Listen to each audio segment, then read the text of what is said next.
네, 평론가 조우석입니다. 지금 거의 모든 국민들이 눈살을 찌푸리고 있습니다. 국힘당 후보 단일화 싸움을 보면서 넌더리를 냅니다. 온 세상에 이런 막장 드라마는 처음 본다라면서 누구나 만나면 개탄을 합니다. 이렇게 보는 건 이유가 있습니다. 역대 한국 정치에서 가장 기괴한 방식의 대선 후보 단일화 과정이 사람들에게 비치는 게 아주 추악한 모습으로 보이는 모양입니다. 자, 이렇게 되면 사람들이 걱정하는 거는 이렇게 흘러가면 앞으로 한 달도 채 남지 않은 6.3 대선이 총통 이재명의 대관식으로 흘러가는 것 아니냐라고 자유파는 그냥 머리를 싸맵니다. 하지만 저는 오늘 그 얘기를 반복하자는 게 아닙니다. 좀 다른 시각을 제시하려고 합니다. 김문수와 한덕수의 기싸움, 그리고 이 와중에 당권을 쥔 권영세, 권성동의 농간은 이게 잘 헤쳐나갈 경우 국힘당이 우리가 원하는 자유민주주의의 깃발을 제대로 되는 보수정당으로 탈바꿈할 수 있는 뜻밖의 좋은 계기라고 하는 걸 여러분이 아셔야 됩니다. 즉 달리 얘기하면 국힘당 내부에서 벌어지고 있는 체제전쟁이다. 당 차원에서 벌어지고 있는 체제전쟁, 어차피 치러야 될 전쟁을 당 차원에서 벌이고 있다고 보시면 제가 볼 때 틀림이 없습니다. 당장 곤욕을 치르고 있는 것으로 보이는 김문수가 노리는 궁극의 관역, 궁극의 노림수라는 것도 그쪽이라고 저는 봅니다. 왜 믿었던 김문수가 요즘 들어서 저렇게 말을 자주 바꾸고 있냐? 단일화 하겠다고 하는 얘기를 왜 갑자기 바꾸고 있냐? 국힘당 후보로 뽑혔다고 그 작은 기득권에 매여서 우리가 원하는 빅딜을 못하고 있냐고 화를 내실 필요가 없다는 뜻입니다. 신문 방송들이 지금 잘못 보도하고 있다는 뜻이기도 합니다. 그걸 보면은 정치에 대한 혐오를 키우게 돼 있습니다. 원칙이 없는 경마장식 보도를 반복하기 때문에 여러분들이 즐거워하는 것입니다. 자, 좀 더 구체적으로 말씀드리겠습니다. 이번 소동은 박근혜 탄핵 이후 무려 8년이 넘도록 국힘당의 당권을 쥐고 있는 탄핵파를 정리할 수 있는 절호의 찬스다라고 저는 말씀드리겠습니다. 지금 명분도 실익도 없는 단식쇼를 진행하고 있는 그 얼굴 너부대대한 김무성을 포함해서 전에 당대표를 지냈던 이준석, 김종인, 그리고 지금의 쌍권총이라고 불리는 권성동, 권영세를 모두 날려버리고 국힘을 완전히 새롭게 재구성할 수 있다. 리모델링 할 수 있다. 우리가 광화문에 모여가지고 정말 목말라 했던 거, 갈구했던 바로 그것입니다. 그게 지금 김문수가 앞장서서 싸우고 있다라고 보시면 의외로 참신한 시각이라고 저는 봅니다. 자, 그렇다면 얘네들 탄핵파들이 꽃가마를 태우려고 하는 한덕수도 새롭게 보입니다. 한덕수는 물론 여러 가지 훌륭한 경력을 가졌다고 사람들이 말을 하지만 한덕수에 대한 정리는 너무도 명쾌하게 할 수 있습니다. 그 사람은 빌려온 사람입니다. 당 밖에서 꾸어온 사람이라는 뜻입니다.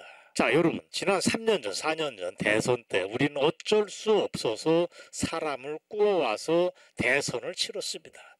용케도 윤석열이 잘했기 때문에 정권 교체로 일단 성공을 했던 것도 사실입니다. 그때 이재명이가 등장했던 걸 막은 거는 굉장한 의미가 있습니다. 그래서 우리는 아주 그걸 긍정적으로 보지만 문제는 지금 우리가 3년, 4년 뒤인 지금 겪고 있는 이 놀라운 대소동을 어떻게 해석해야 됩니까? 이 대소동의 출발도 바로 꼬운 사람, 빌려온 사람 윤석열의 문제라고 우리는 볼 수도 있다는 얘기입니다. 윤석열에 대한 비판이 아닙니다. 자, 이런 상황에서 한덕수를 또 빌려온다? 또 한번 어울렁더울렁 어떻게 해보겠다고 그런 발상 자체가 잘못됐다고 하는 게 지금 새롭게 광범위하게 퍼지고 있습니다. 실제로 어저께 홍준표는 이런 한덕수 뒤에서 움직이고 있는 리모컨 세력들이 여러 명 있는데 그 중에 하나가 윤석열 전 대통령이라고 지적을 했고 권성동, 권영세 둘이 또아리 틀고 있다고 비판을 했습니다. 그러면서 이렇게 얘기를 합니다. 둘이 권성동, 권영세 둘이 윤석열을 데리고 올 때부터 당에 망조가 들었다라고 SNS에서 홍준표가 때립니다. 이 말은 조금은 과장스럽고 그렇지만 제가 얘기하는 거랑 일맥상통합니다. 자, 어쨌거나 말을 똑바로 해야 됩니다. 지금 이 순간에 고려해야 될 점은 한덕수의 경쟁력이 김문수에 비해서 압도적으로 높다. 그러면 또 검토해보겠지만 안 그렇습니다. 이재명을 확실히 한덕수가 등장하면 확실하게 제압할 수 있느냐? 안 그렇습니다. 각종 여론조사를 보면은 비슷하다 뭐 이렇게 얘기할 수밖에 없습니다. 한덕수는 김문수에 비해서 한 3% 정도 앞선다고 평균적으로 보시면 됩니다. 이재명이 50이다 지지율이. 그러면 한덕수는 38, 김문수가 35 수준이라고 보시면 됩니다. 대차 없습니다. 이런 여론조사의 수치만 믿고서 자기 당에서 경선 과정에서 적법하게 뽑았던 후보를 바지제를 붙잡아서 끌어내린다? 그 대타로 검증이 안 된 사람인 한덕수를 내보낸다? 이거 문제가 많은 방식입니다. 자, 그러면 누가 김문수의 바지를 끄잡아 내리고 있고 한덕수를 끌어올리고 있냐? 뒤에서 누가 장난치고 있냐? 그 면면을 보면은 우리 판단이 분명해질 수 있다고 봅니다. 김무성, 이준석, 김종인, 권성동, 권영세 이 사람들인데 이 사람들의 특징이 뭡니까? 결국엔 기회주의자들이고 기득권 세력이고 개헌 세력이고 내각제 세력입니다. 친중 세력이라고 하는 분석도 있습니다. 바로 그들이 꽃가마에 태워서 한덕수를 영입 끌어들여서 한 건 하려고 하는 게 바로 늙은 도련님 한덕수의 실체라고 보시면 됩니다. 또 한 변의 도련님이 필요합니까? 그것도 늙은 도련님, 검증 안 된 도련님이 필요합니까? 저는 넌더리가 납니다. 권성동, 권영세 등이 명분도 실익도 없는 강제로 하는 후보 교체는 말이 아니다 라고 보시면 명쾌합니다. 여러분, 제 얘기를 듣고 오해하지 마시길 바랍니다. 김문수가 좋고 한덕수가 싫다 이런 유아적 발상이 아닙니다. 그런 단세포적 발상이 아닙니다. 제가 이번 대선을 바라보는 관점은 이걸 계기로 해서 보수가 쇄신을 할 수 있을까, 똑바로 설 수 있는 기회가 될 수 있을까 하는 거를 그 관점에서 쳐다보면 김문수, 한덕수 사이의 기싸움은 새로운 관점이 보인다는 말씀을 드리고 싶습니다. 어쩌면 우리 정치가 정상적인 궤도를 이탈한 지 오래됐는데 돌아올 수 있는 계기가 된다는 걸 다시 한번 말씀을 드리고 있습니다. 지금 꼼수에 꼼수를 거듭하면서 대선보다는 대선 이후 당권 장악에만 관심이 있고 자기 당에서 뽑은 대선 후보를 바지사장인 것처럼 뒤에서 흔들고 있는 국힘당 내 기득권 세력에게는 욕을 해도 됩니다. 그 사람들 비판을 해야 됩니다. 반면 11일까지 단일화에 응해주지 않고 버티려고 하는 김문수를 욕할 필요는 없다라고 보시면 됩니다. 여러분, 뭐 어려운 얘기 아닙니다. 사실 김문수를 저 말씀드릴까요? 돈 욕심이 없는 사람입니다. 권력 욕심도 없는 사람으로 아주 유명합니다. 그런 그가 지금 버티는 이유는 그깟 권력이 탐나서 대통령 자리가 대단해 보여서 그런 거 아닙니다.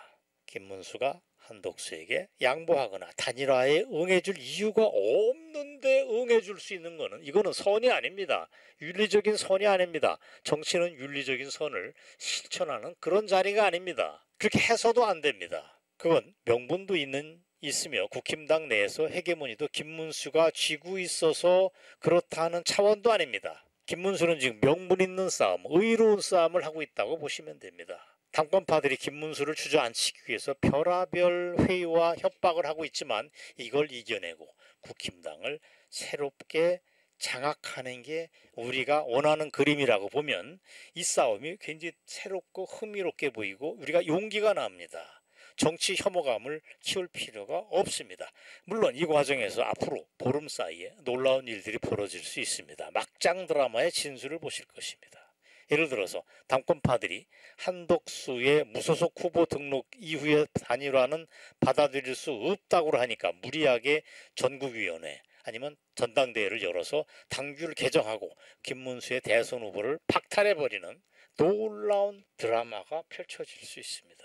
그리고 한덕수를 옹립하는 그런 그림이 펼쳐질 수 있다. 즉 한덕수를 국힘당의 대선 후보로 등록하는 무리수를 두려는 건데 우리로서는 김문수를 응원하면서 뭐가 더 정의로운 싸움인가 의로운 싸움인가 자유대한민국의 장기적인 안전을 위한 싸움인가를 염두에 두고 예의주시해보자 이 말씀을 강조해 드리고 싶습니다. 오늘 방송 여기까지입니다. 감사합니다.